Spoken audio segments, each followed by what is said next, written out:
Hello, thanks for tuning in. I've just finished watching the recent episode from Sunday. Matt Dillahunty was on, as he often is, with a co-host. Now, the co-host was describing how on social media or some platform, I'm not sure what it was, Reddit perhaps, he was discussing with Christians or believers, religion, and he made the statement that belief in religion or belief in the supernatural, belief in gods, etc., is a mental illness. Now, I had a feeling that Matt Dillahunty would have something to say about this because he has repeatedly said in the past it's not a mental illness, and he's very adamant about this, and he even gets angry with atheists that claim it is. So I was quite amused. I was looking forward to what Matt's response would be, and he eventually came and he said quite diplomatically, well, no, it's not a mental illness, etc., etc. And then the co-host backpedaled and said, well, I was only saying that to be sort of hyperbolic because I wanted to show them what it sounds like when people say that transgender is a mental illness. In other words, people that want to change sex is a mental illness. So he turned around and said that belief in God is a mental illness. Well, okay. I can see the point that he's making, but in my opinion, it's not a good thing to say. It's if something is demonstrably a clinical condition and it can be established as such by science, then it's okay to say it, perhaps. But of course, who are we to diagnose? But to just make a generalization like that, and particularly mental illness, is such a highly charged term and one that could be open to quite a bit of abuse. It's not something that I would ever claim about any kind of belief that had anything to do with religion or politics or anything like that. Even the belief that aliens are visiting you every night or alien abductees, etc., etc., let alone religion. So yeah, once I got that out of the way, obviously then the show went in another direction. But I think that I can only imagine that this particular co-host probably hadn't seen enough of Matt Dillahunty to understand that it's not a reply that he would have any respect for, claiming that belief in religion is a mental illness. So yeah, look, I know somebody who honestly and earnestly believes that the earth is flat, believes that the government has got aeroplanes crisscrossing the sky, leaving chemtrails behind, trying to cover up what's behind the chemtrails, and all sorts of wacky stuff like that. But it's not a mental illness. No, it's not a mental illness. I don't know how he's reached these beliefs and conclusions, but he's just simply, in my opinion, from what I've seen of the evidence, he hasn't honestly assessed it. He's taken a shine to some of these beliefs and decided to give them a free pass. In other words, he might be quite strict and set the bar high on many of his beliefs or on many of the claims that he hears, but for some reason he's decided to let these pass under the bar. I don't know why. It's quite a complicated matter, but it's definitely not meant,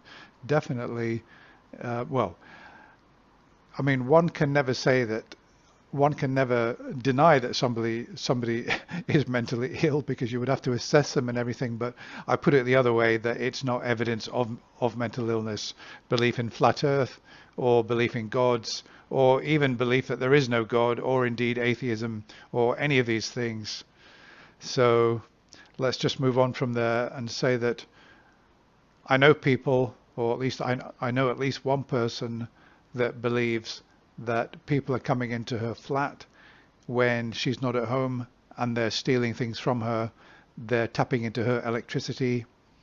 They're trying to injure her pet. When she goes out to the supermarket, she believes that she's being followed, and she's demonstrating all of the symptoms of advanced paranoia. Now, I think there's probably a greater case to be made for saying that that is some kind of clinical condition, simply because it fits the what we already know about a condition, paranoid delusions. Belief in a God is not a paranoid delusion. I mean, you couldn't even really say that it's a delusion. I know that Richard Dawkins has called it a delusion, but in order to call it a delusion, you would have to have knowledge, absolute knowledge that there are no gods. And it may well be that people who believe in God have got some very good reasons for these beliefs. You can't make a generalization and say either that they're all deluded or that they're all wrong, let alone that they're suffering from any kind of condition. People are entitled to be wrong. People, human beings, do not always make a good assessment of the evidence. And there are plenty of Christians out there who would say that about me. They would say, Stuart, you're an atheist. You've not made an honest assessment of the evidence. You've not really carefully looked into how complex life forms are, and you've made an incorrect conclusion that all this could have happened by natural forces alone. If you truly understood how complex life is, you would have to draw the conclusion that there's a designer behind it all. So it works both ways. I can say, well, you've not studied the science because there's sufficient evidence that points to the theory of evolution by natural selection being correct, and that abiogenesis is a very strong possibility, contrary to everything you might say. And they could turn around and say, well, you've not seen the mathematics, you've not studied the mathematics, go and read this book and you'll be convinced. So it kind of works both ways in apologetics, counter-apologetics, or atheism and theism. You can pass it one way and another, but all you can really say is not that somebody's got any clinical condition. All you can say is you disagree about how the evidence has been assessed. I believe that you're wrong in your assessment of the evidence. I don't believe that you've got the evidence on your side to conclude that a God exists. You believe that I'm wrong. I haven't made a proper assessment of the evidence for whatever reason.